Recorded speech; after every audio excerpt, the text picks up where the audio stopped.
man walked the earth, whose teachings continue to guide millions toward peace, compassion, and wisdom.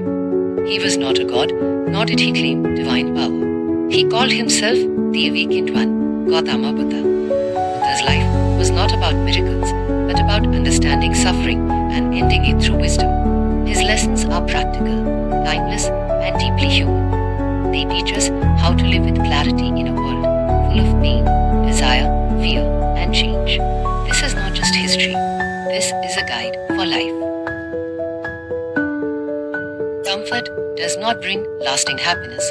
Prince Siddhartha Gautama was born into luxury. His father ensured he never saw pain, illness, old age, or death. The palace was filled with pleasure, beauty, and comfort. Yet, something was missing. Despite having everything, Siddhartha felt an inner emptiness. This teaches us a powerful truth. External comfort cannot satisfy internal restlessness. Modern life mirrors this lesson. We chase money, status, likes, and success, believing happiness lies there. Buddha's early life shows us that happiness is not found in possessions, but in understanding the mind.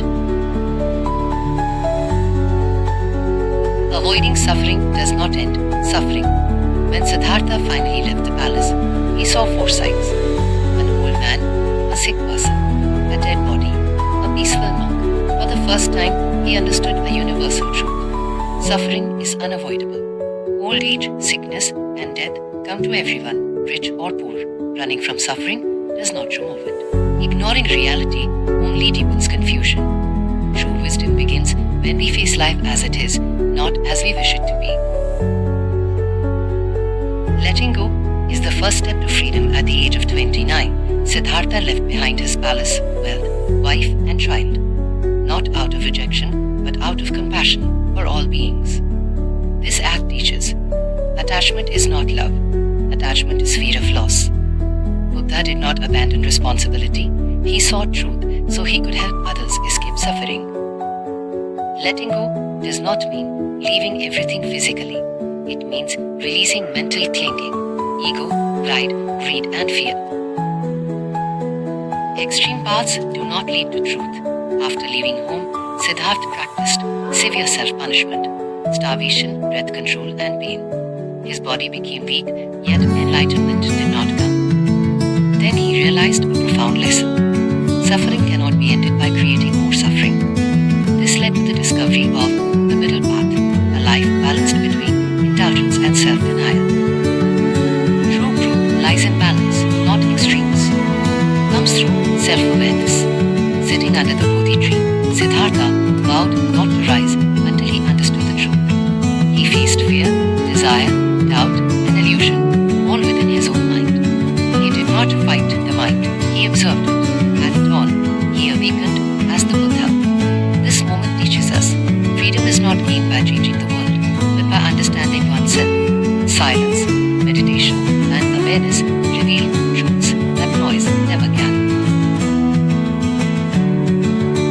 Life is suffering, but it can end.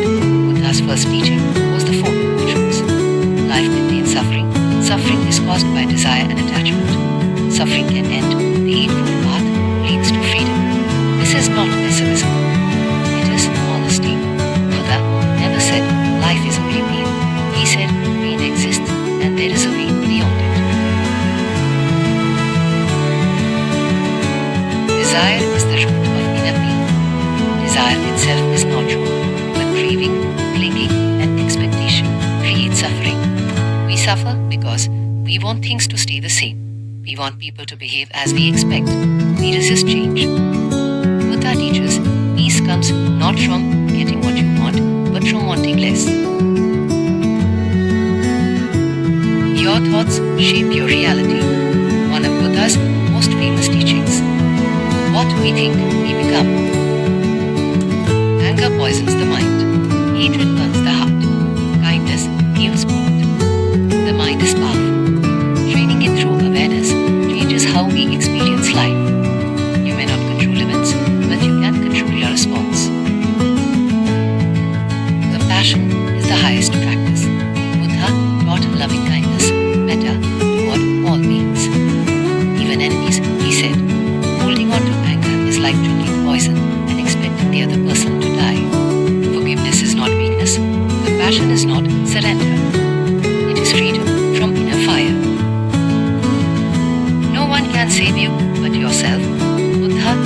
asked for blind belief.